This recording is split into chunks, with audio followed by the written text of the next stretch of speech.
Primeiro com atos como este. A memória é uma das maiores conquistas da história da humanidade. A memória existe para que os eventos que atormentaram a humanidade não sejam esquecidos, para que não voltem a acontecer.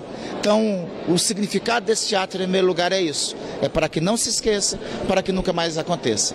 Há um ano, esse local onde nós estamos, e eu estive aqui, fui o primeiro, junto com o presidente de exercício do Senado naquela época, o presidente veneziano, fui o primeiro parlamentar a visitar essas dependências logo depois que elas foram depredadas. Essas dependências aqui estavam alagadas, dilapidadas e com todo tipo de impropério e de estrumes que poderiam tentar jogar. Pensavam eles que estavam assim destruindo a democracia. A democracia, como mesmo se disse no ato hoje se demonstrou inabalada.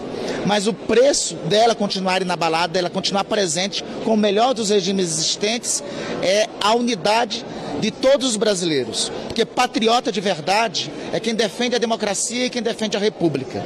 Patriota não são aqueles que vilipendiaram os símbolos da democracia e da república no 8 de janeiro de 2023, que destruíram esses espaços aqui, que destruíram obras de arte, como obras de arte de Cavalcante, que atentaram contra os prédios do Congresso Nacional, do Palácio do Planalto e da Suprema Corte. Patriotas é quem sabe que o melhor regime para todos os brasileiros é o regime democrático, pois sob ele é possível as convergências, mas é somente sob ele, somente sob a democracia, que é possível a divergência. Uma última pergunta rapidinho. O ministro da Justiça, Flávio Dino, disse que quando há um ataque aos três poderes, há uma tentativa de ruptura institucional. O senhor, como político e também como historiador, como avalia o que foi o dia 8 de janeiro de 2023? Vai ser um dia para sempre, porque mostrou, por um lado, as ameaças que a democracia sempre sofre, mas, por outro lado, mostrou a disposição das lideranças institucionais e o compromisso dos líderes políticos dessa geração em defender o Estado Democrático de Direito. A maior conquista que todos os brasileiros tiveram. Nós temos 523 anos de história. Só 2,5% dessa história foi sob o regime democrático. Vale muito a pena continuar defendendo-a para que ele continue. Certo, senador, muito obrigada. E a gente chama o Cid lá no Salão Verde. Pois outro governador que esteve nessa caminhada um ano atrás aqui junto com o presidente Lula foi o governador da Bahia, Jerônimo Rodrigues. Um ano depois, qual é a avaliação que o senhor faz aí dessa lembrança, desse momento de lembrança dos atos? Olha, é um reconhecimento muito intenso, porque naqueles primeiros dias de janeiro, quando na noite do dia 8, nós tivemos uma reunião dos governadores virtual, onde nós deliberamos por no dia seguinte vir dar um abraço nas instituições, e ali nós reafirmávamos a nossa posição, a preocupação com a democracia e com a Constituição brasileira. Nós ali estabelecíamos um marco que nós não gostaríamos de ver o Brasil caindo de estado por estado naquilo que nós vimos aqui. Se aquilo passasse a acontecer, por exemplo, nas nossas Assembleias Legislativas, nas sedes dos executivos, nas sedes dos tribunais de justiça, Ministério Público, seria um desagravo muito forte a toda a história nossa do Brasil. Um país ordeiro, um país de paz, mas acima de tudo um país que suou bastante para chegarmos aonde nós chegamos. É claro que existe ainda uma caminhada muito forte, a caminhada de consolidar a nossa democracia. Nós precisamos fazer um debate em torno da democracia, uma formação para a nossa juventude, que a juventude possa, nas gerações futuras, compreender qual é o conceito nosso de democracia. Às vezes é muito distante a democracia daquilo que nós vivenciamos. A democracia é a liberdade e o direito de ter uma terra, de ter um teto, uma habitação, de ter comida na mesa, de ter um emprego, de ter família. Então, são os conceitos mais elementares, mais reais possíveis. E, é claro, as nossas escolhas, as opções. E quando a gente participa de um processo eleitoral, nós temos que entender que a gente pode ganhar ou perder, mas é preciso respeitar. Então, eu espero que a gente possa, para os próximos períodos, a gente fortalecer essa democracia. E hoje aqui, mais uma vez, eu senti a firmeza da nossa necessidade da unidade entre as instituições de movimentos sociais, da imprensa, dos órgãos executivo, legislativo, judiciário. Então eu saio daqui mais fortalecido de, enquanto governador, fazer meu dever de casa no estado da Bahia. Muito obrigado, governador. E nós voltamos com Lincoln. Isso, Cid. E eu estou aqui com alguém que foi alçado à condição de um dos personagens principais dessa história. Ele está...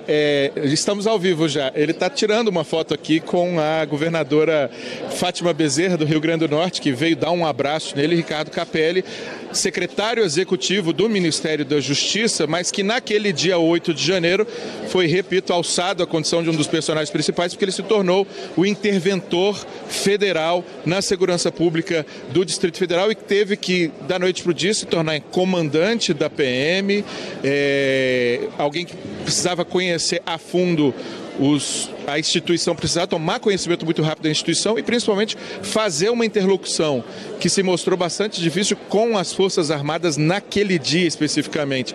Um ano depois, como você vê aquele desafio, Ricardo, e o que ele traz de aprendizado não só para as instituições, mas para a própria democracia de um modo geral? Foram dias muito difíceis, né? A democracia brasileira foi duramente testada, mas saiu ainda mais forte, saiu fortalecida com as instituições unidas. Ali foi um momento de gestão de crise, com a história se desenvolvendo. Ali a gente trabalhou o tempo inteiro com um binômio: firmeza para punir quem tivesse que punir, afastar quem tinha que ser afastado, e ao mesmo tempo equilíbrio para não confundir o erro de alguns com as instituições. No caso da Polícia Militar aqui do DF, por exemplo, eu afastei praticamente todo o comando, mas ao mesmo tempo abri uma comissão para conceder a medalha Cruz de Sangue aos 44 policiais militares feridos. Então equilíbrio e firmeza foi o tempo inteiro isso, na relação com as polícias, na relação com as Forças Armadas, com todos os atores envolvidos naquele processo. E a gente conseguiu o nosso objetivo, que era estabilizar a situação aqui na capital federal, fazer uma transição suave e devolver a segurança pública ao governo do Distrito Federal ao final da intervenção. 23 dias muito intensos, mas de muita ação e de muito trabalho pelo país. Há muita gente questionando esse momento específico que a gente está vivendo, se as punições tão repetidas aqui várias vezes, que são necessárias para evitar que isso volte a acontecer, se elas realmente alcançarão algumas instituições que se veriam mais protegidas. Falo especificamente da polícia e das Forças Armadas. O que o senhor tem a dizer sobre quem questiona se essas punições alcançarão integrantes dessas instituições, obviamente não as instituições, porque elas não têm culpa, mas vários de seus integrantes? Eu tenho plena confiança no trabalho técnico, profissional, feito pela Polícia Federal, e tenho plena confiança no Supremo Tribunal Federal. As investigações seguem, a Operação Lesa Pátria segue na Polícia Federal, nós temos inquéritos abertos e o Supremo Tribunal Federal já começou a analisar uma série de pessoas que tiveram suas condutas individualizadas, foram feitos julgamentos, já tem pessoas condenadas, então eu não tenho nenhum motivo. O Supremo Tribunal Federal autorizou a Polícia Federal, inclusive, a investigar a eventual participação de militares, e tem que ser assim, quer dizer, a lei vale para todo mundo, civis, militares. Portanto, eu tenho confiança nas instituições e no trabalho de apuração que está em curso. Muitíssimo obrigado. Vamos ouvir mais uma resposta. O ministro da Justiça, como está essa definição lá na pasta? Tem alguma sinalização já? Essa é uma atribuição exclusiva do presidente da República, que no tempo que ele julgar adequado, eu tenho certeza, vai tomar a melhor decisão para o país, né? O ministro Flávio Dino já está em curso para o Supremo Tribunal Federal, e o ministro Flávio Dino ele já quer chegar no dia 22 acelerando, trabalhando, por isso que ele está também acelerando a transição.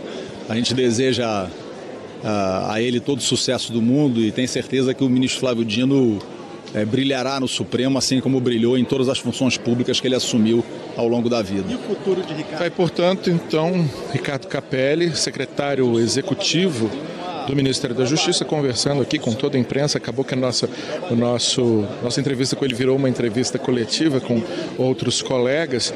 Ele que de formação é jornalista, mas já há algum tempo tem atuação na política, especialmente sendo um dos colaboradores mais próximos do então ministro, do agora ministro da Justiça, Flávio Dino, mas que está deixando o cargo em breve. E é sobre isso que ele está respondendo agora, porque há muita expectativa sobre quem será o sucessor de Flávio Dino à frente do Ministério da Justiça. Hoje o presidente Lula, inclusive, teve uma reunião com um dos nomes cotados, o Ricardo Lewandowski, ex-ministro do Supremo Tribunal Federal, aposentado no meio do ano passado. Sobre a Operação Lesa Pátria, que Ricardo Capelli mencionou agora há pouco, eu lembro a você que, inclusive, no dia de hoje, a Polícia Federal esteve nas ruas cumprindo mandados de busca e apreensão ainda relativos aos atos golpistas de 8 de janeiro, especialmente na busca de mentores intelectuais e financiadores.